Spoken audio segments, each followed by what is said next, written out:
morning, everyone. My name is Emilia. I come from Republic of Moldova, and I was born with autism.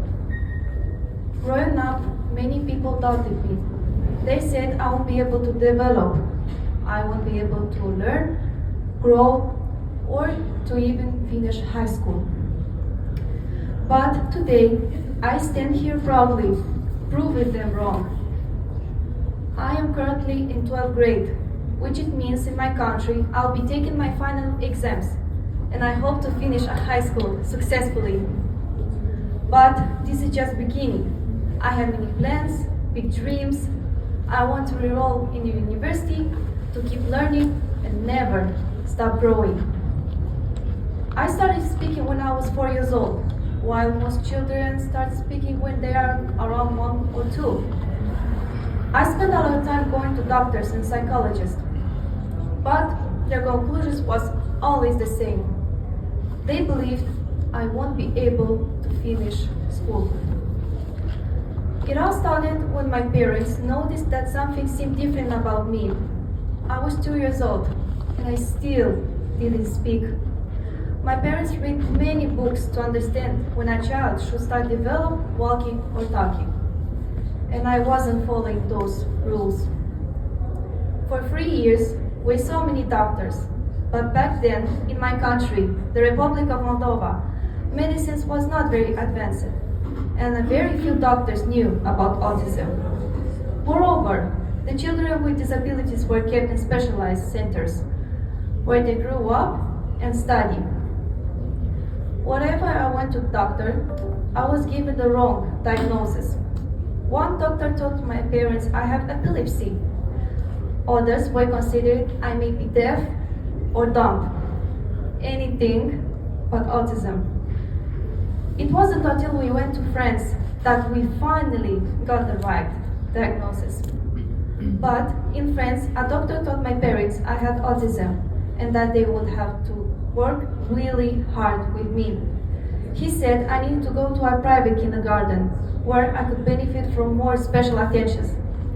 That's what did my parents. But no one knew how impatient and unkind society can be towards children with needs. My parents enrolled me in so many kindergartens, so many that I don't remember them all. But there's one I'll never forget, the one where the people were not kind. I remember that no matter what I did, even unintentionally, the educator would criticize me and punish me. It hurt me deeply, and I became physiologically traumatized. I closed on in myself.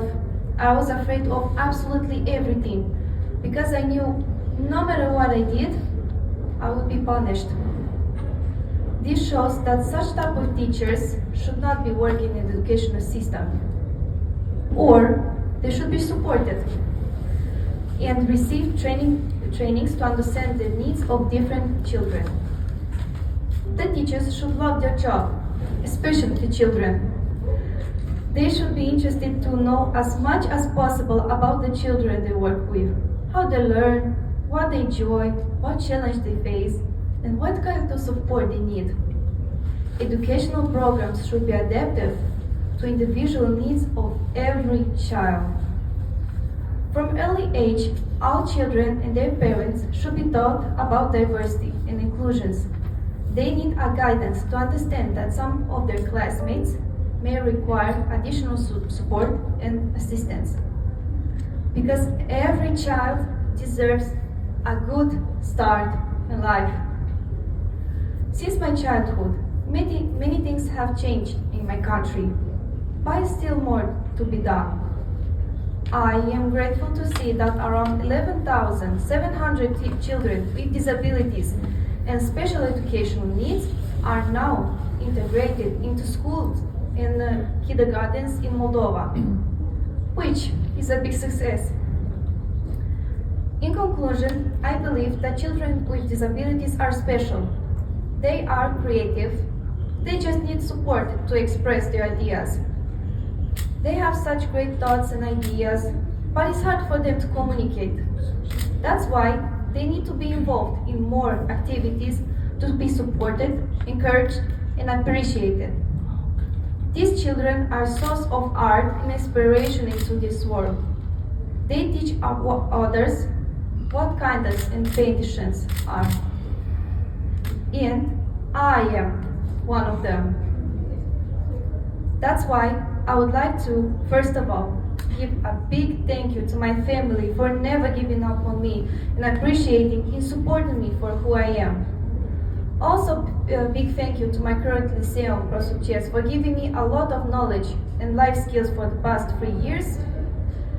And a big thank you to the UNICEF team and my friends for supporting me in this journey on empowering me to advocate for children's rights as a UNICEF Youth Advocate.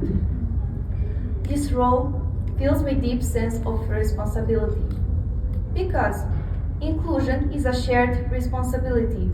Parents, teachers, children, and society must work together to make inclusion happen. Thank you for attention.